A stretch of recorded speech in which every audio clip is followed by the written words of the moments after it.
Pastor Kurt. Well, good morning. My name is Matt Koomen. I'm excited to be here with you this morning.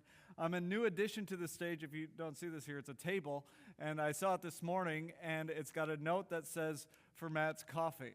So I don't know if people think I'm that high maintenance that I need my own tray for coffee, but this isn't an angle. So I was observing it. I can have multiple layers of coffee. So if you start noticing me with different layers of drinks, that is...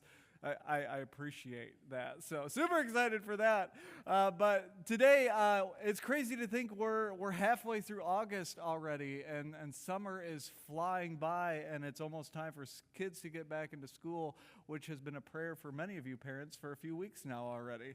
But that means we're getting close to wrapping up our summer series. We've been in Ephesians throughout this whole summer, and like Pastor Kurt said, next week we'll be all gathering in the main space, in the main sanctuary, to hear the denominational leader, and he's going to be continuing in our series on Ephesians, and then we'll wrap up the following 2 weeks with the armor of God as well. So he's going to get started in it, and then we'll do 2 weeks on the armor of God, which will wrap up our series of the Ephesians. But I've been loving this series.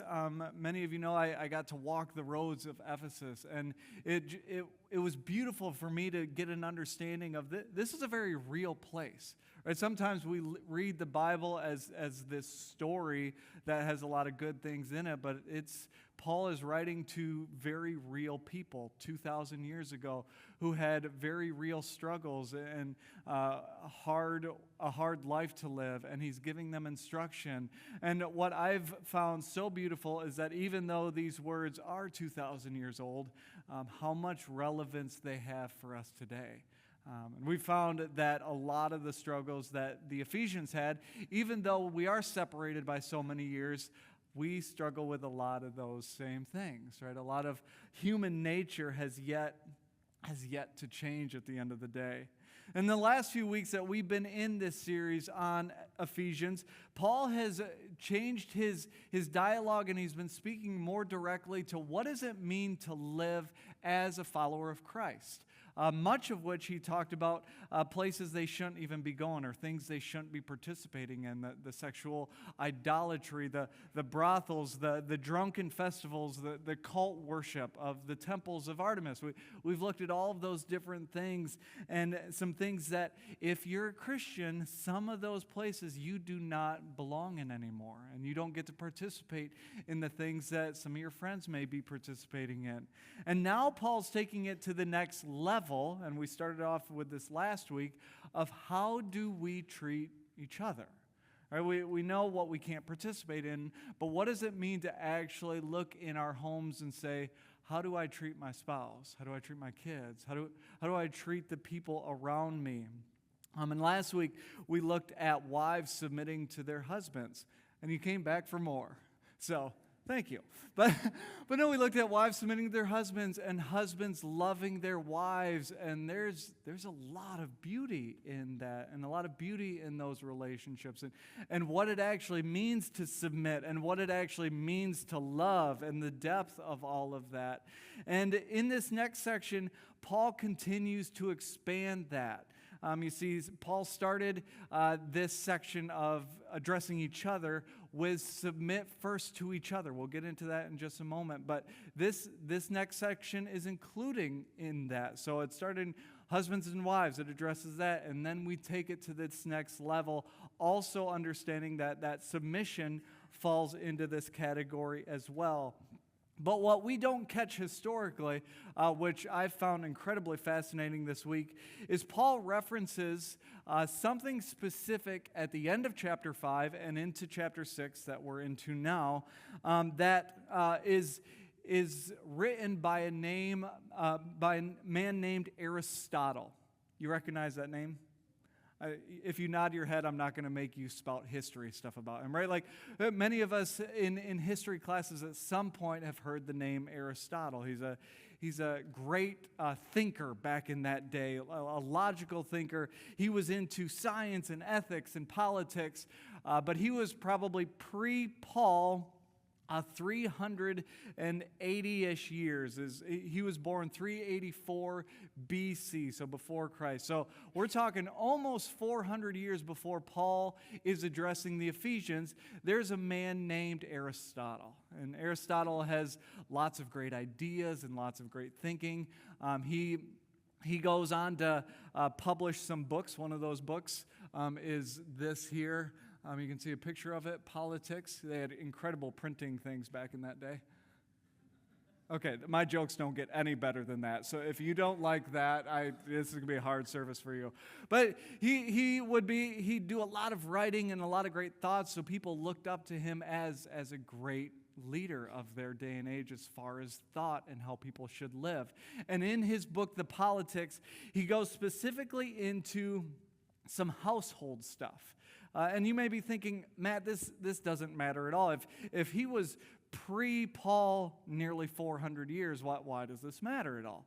See, Aristotle was such a big deal, and his thoughts were so world-renowned and worldly accepted that by the time Paul comes around, his books and his writings, his household codes were almost common law. In a sense, that when people thought of the way they should treat each other, they would think back to the code of ethics that Aristotle would write, the understandings that Aristotle wrote about, the household codes that he wrote about. Now, I want to talk briefly about these household codes that Aristotle writes in his book, because it's really fascinating when you pair them up to where we're going today.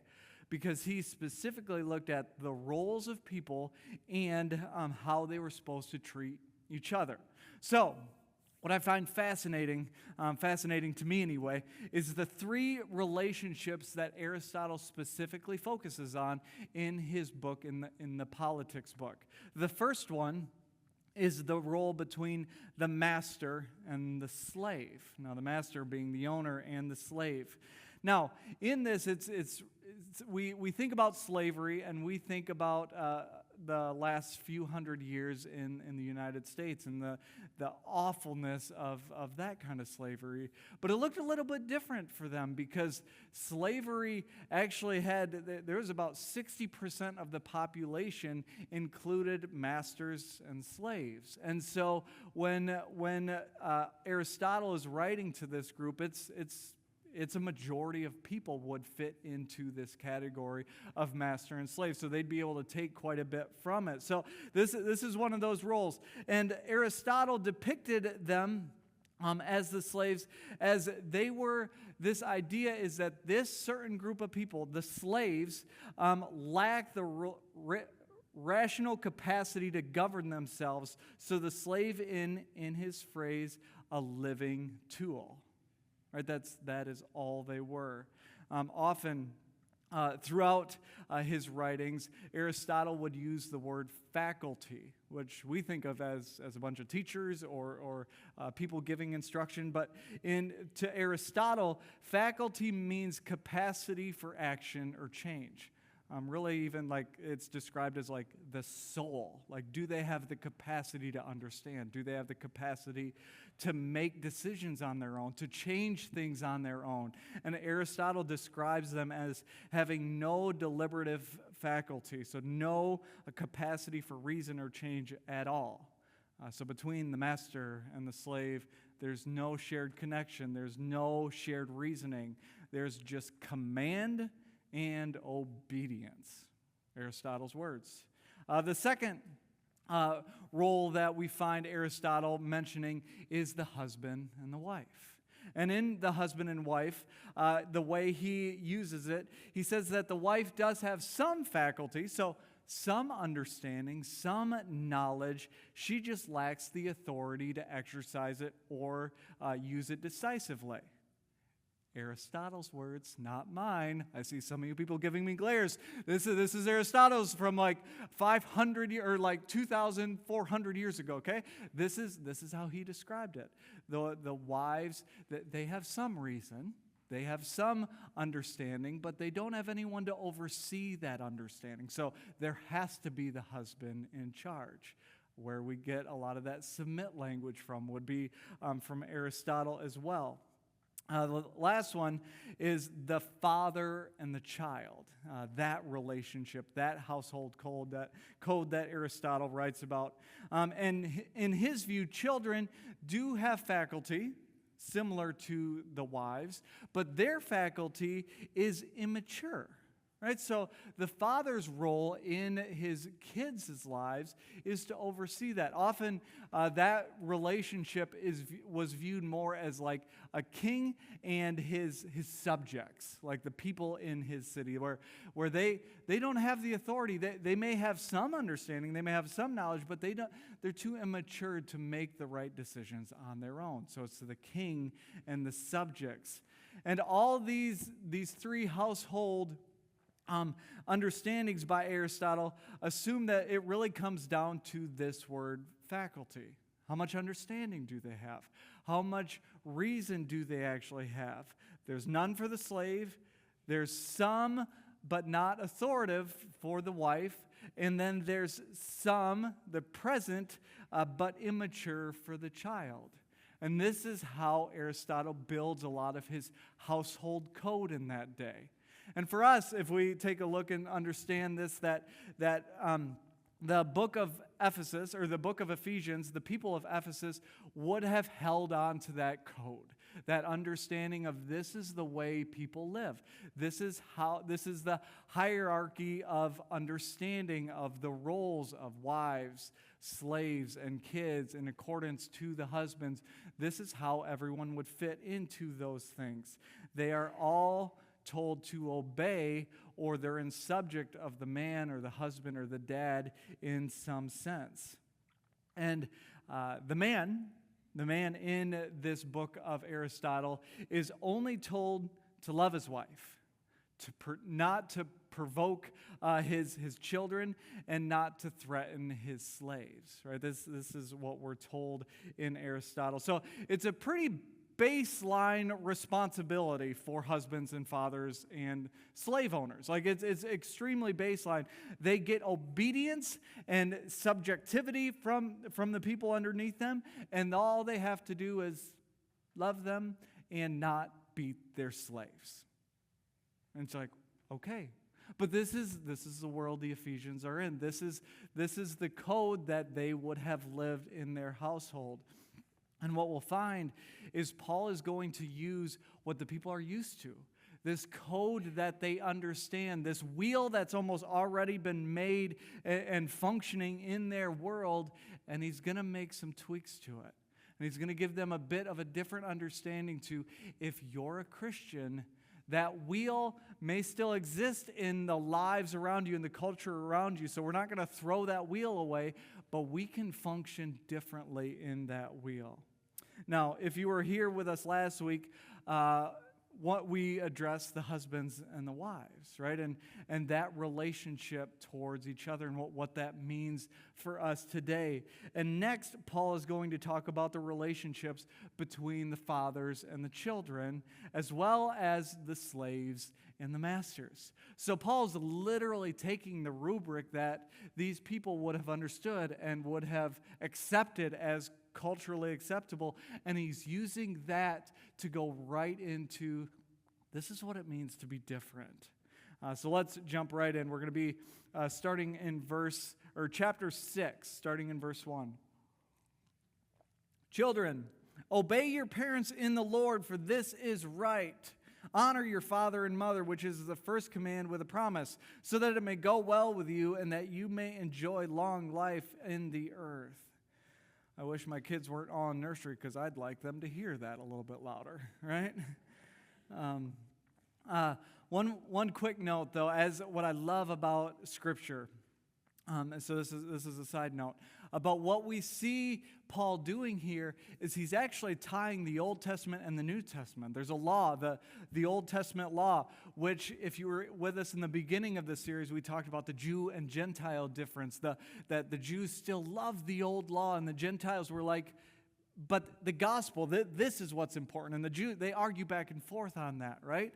But Paul is kind of tying the two together, and he's actually quoting Scripture one from Exodus 20:12 and Deuteronomy 5:16. Exodus 20:12 says, "Honor your father and mother that your days may be long upon the land which the Lord has given you." So Paul's quoting back from that Old Testament law, almost in a way saying, we're not throwing that away, right? That's still good, and there's still beauty in that. Jesus has just fulfilled some of those things. But this first command comes with a promise, right? This understanding to the kids that there will be blessing that comes if you honor your parents. So Paul, in here, we can already, it's getting into full color here that Paul is very much using this code of Aristotle for the people to understand. It continues, verse 4. "Fathers, do not exasperate your children. Instead, bring them up in the training and the instruction of the Lord." The first part is similar language to what the people would have been used to, but there's something deeper in this. Let me remind you, Paul's often speaking something that is so countercultural to that day. See, that household code of Aristotle would have expected fathers to not do all that much, right? Their relationship, like we've talked about, was more of the king and the subjects. The role of the father was to provide for them, but as a hierarching way of giving them the things they need, but often not getting down on their level to do things with them. The father, because he is in that kingly role, is much more superior and sometimes, in a sense, often out of reach for children. And he's too busy with his affairs to even know what his kids like to eat at their table. And I think, if I can stereotype this a bit, I feel like I can say this because I probably fall into this stereotype. For fathers, nurturing doesn't always come as natural to us as mothers. Shake your head if you agree with that. Naturally, mothers have this nurturing just in their blood for the most part. I know this because this morning when the storm rolled through, anyone else get hit by lightning with how close some of those bangs were? Yeah, it was crazy. It's so loud, and lightning was all over the place, and everyone's up in our house all of a sudden. Anyone else wake up, and the kids are all of a sudden in your beds, right? And for me, I'm like, okay, this storm is like all of the others that you've had in your life. There's nothing that you need to be scared of in this storm, right? Go back to bed, right? Please. I look at the radar and it's like there's more storms coming. I'm like, it's not done yet. Go back to bed. This is no different. We're in a house. We've got a roof. You are fully protected. Don't argue with me. Go to bed. This is logic, right? I'm bringing reason into the situation. And my daughters, who are wide-eyed and terrified, aren't listening to reason. And when our youngest, Brinley's in a crib, and when that first big boom went off in our house this morning early, what does she scream? Mommy. She doesn't want daddy, right? Which is good. I'm fine with that as well. But the nurturing side is not all there for me. But she wants mommy because she knows if daddy goes in, it's like, you're fine. It's all right. You'll be good. I'm going to go back to sleeping. Please do that yourself, right? Mom comes in with a different tone. It's loving, right? It's caring. And not that I don't have that in me, but they get a sense of that. It's just different for moms and dads, right? And what's funny is this morning it was, Mom, I need you. It was echoing through our house early, and there's beauty in that. Right? Because moms have that nurture deep inside them. They know that their mothers will nurture them. And moms go in softer. Even if there is firmness, even if there is discipline that comes from mom, it's different, right? They've got that different bone in their body. And we wonder why kids cry for their moms, right? When they get hurt. And when they're sad, it's often moms they go after. See, and for dads, Paul is telling the dads of Ephesus. The fathers of Ephesus, bring them up in training and instruction for the Lord. From the code of Aristotle, the code is just like, don't be mean to your kids. That was kind of the baseline. But Paul is bringing it one step farther, and he's saying, train and instruct. If you're training with somebody, it means you're getting down on their level. Or if you've ever seen coaches, they're not off on some high throne shouting at them from way up high. Right? They're often in the huddles with the guys or the girls that they're coaching. They're often doing the training with them. They're getting down on their level and explaining, this is hard, but we're going to have to do this. I'm in this with you. I'm right here. I'm going to watch by your side. And I think Paul is using some of that language in this to these fathers, saying, you're called to something greater. If you're going to be a follower of Christ, it means that it involves training. It means that it involves instruction of the Lord. So what does it mean for you to get off your throne a bit? To get off this understanding of, I just need to provide, and get down on their level. You see, I'll just briefly get into this. We know, even in this culture, the importance of having a present father in kids' lives is. Many of you have maybe seen the statistic. I'll quick read a few. Studies have found that adolescents report higher quality father relationships, warmth, communication, time together.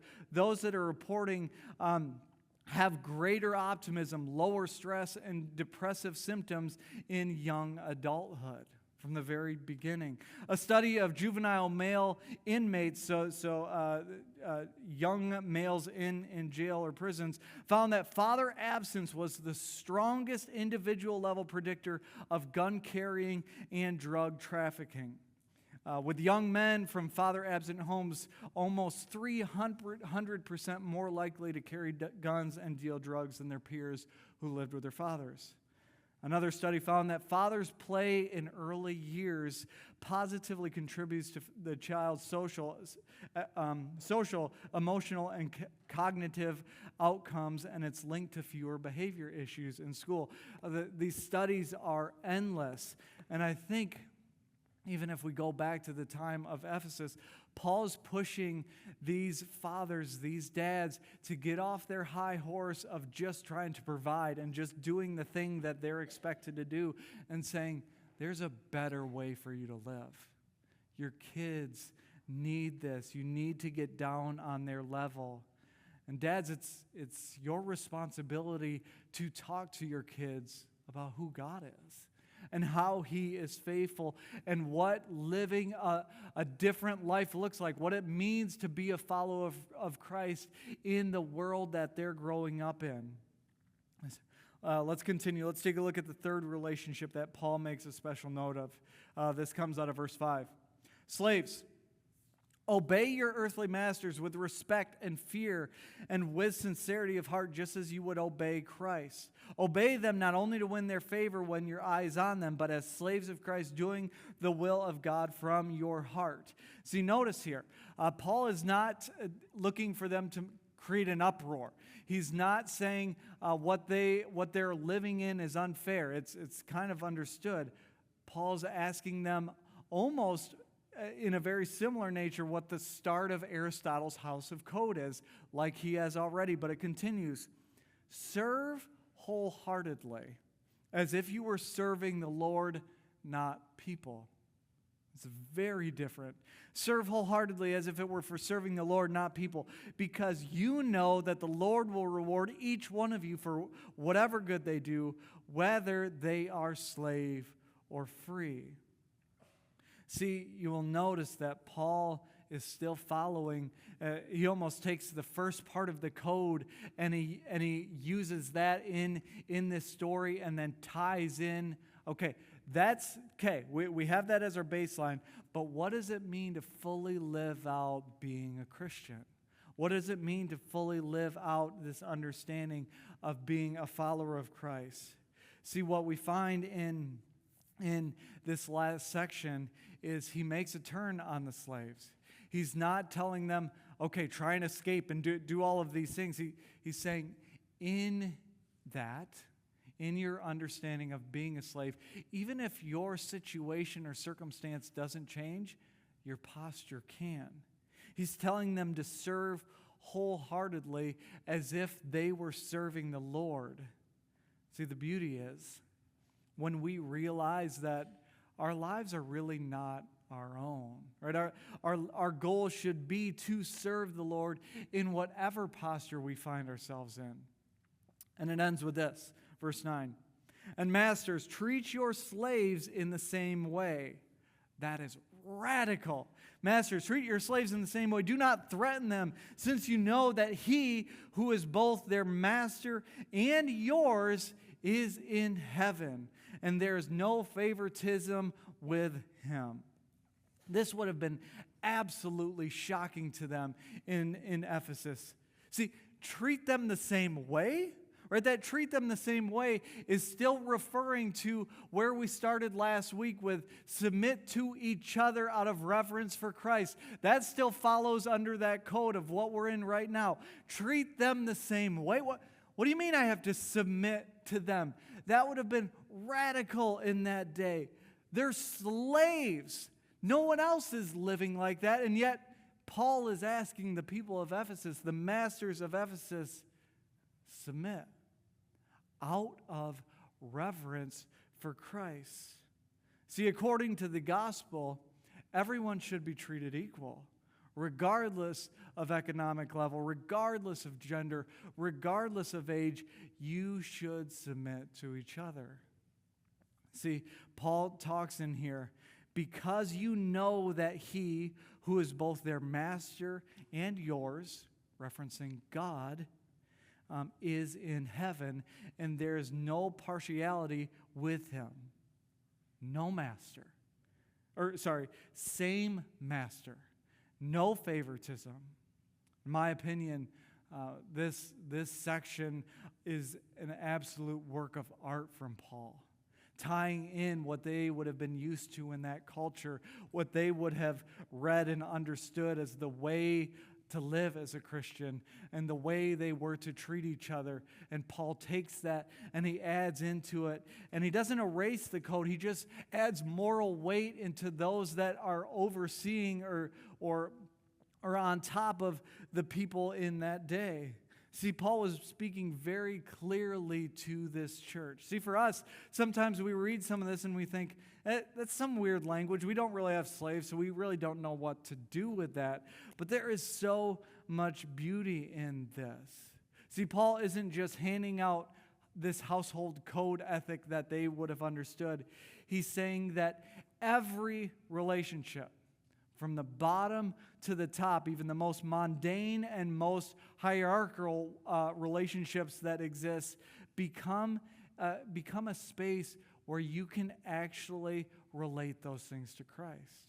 Right? How you treat all of your relationships from the beginning to the end can actually be a beauty in the way you respond to them in serving Christ. And I would argue that it probably isn't all that different for us today.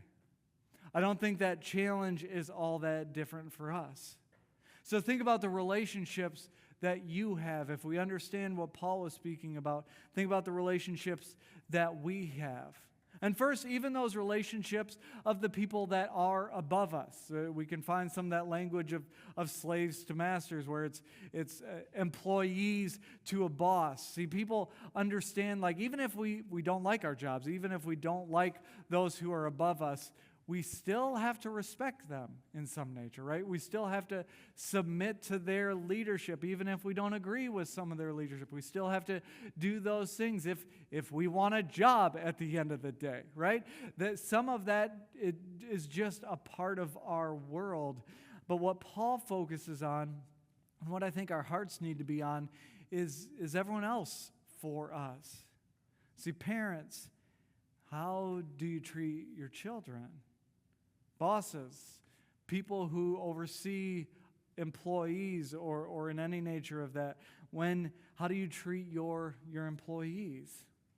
So when you walk into a store or maybe a restaurant, you have a server, how are you treating the people that are serving you?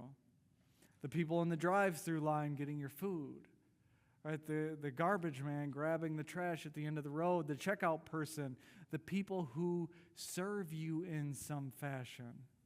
But it's also the relationships of those that are closest to us, the husbands and the wives, our spouses. How are you treating your family, your children? I want to end with this challenge for you this week and ask yourself this question: what is the goal of my relationship with people? You see, often, whether it's work-related or family-related, if we think about it to our core, many of the relationships that we have, we get something out of it. Even if it is small, we get something out of it. We spend time with relationships because we get something out of it. They're often self-seeking. And I wonder, what if we flipped the script on that and viewed those relationships differently? What if the goal of all of our relationships that are around us, regardless of economic status or cultural hierarchies that culture has placed in our world, what if we approached it as our duty in those relationships is to serve them because we're actually serving the Lord? See, Paul says, serve wholeheartedly as if you were serving the Lord, not people. I think that drastically changes how we view the relationships around us. See, do you realize how much beauty can actually come from the relationships around us when we put that foot forward of serving them because it matters? And serving them because we have the posture of when we do serve them, we're actually serving God, which can be incredibly beautiful. So here's the challenge. Take the day on Monday, so tomorrow, to observe. What do you notice about the relationships you have with your kids, with your parents, with your spouses, with those who are under authority of you or those who are over authority of you? How are those relationships? What is your posture towards them? And just observe. You don't have to do anything. And just think, what are those relationships like? But then on Tuesday, I want you to shift for a day. Just give me one day. And serve them as if you would serve the Lord. Do it in such a way where you're not looking for a response for them. You're not looking for the acknowledgement. Because honestly, when you're serving for God, the acknowledgement, the response actually doesn't matter because our posture is looking up instead of towards this culture and what we may be able to get from it or the response that they may have from it. It can drastically shift the way we approach people. So give me one day.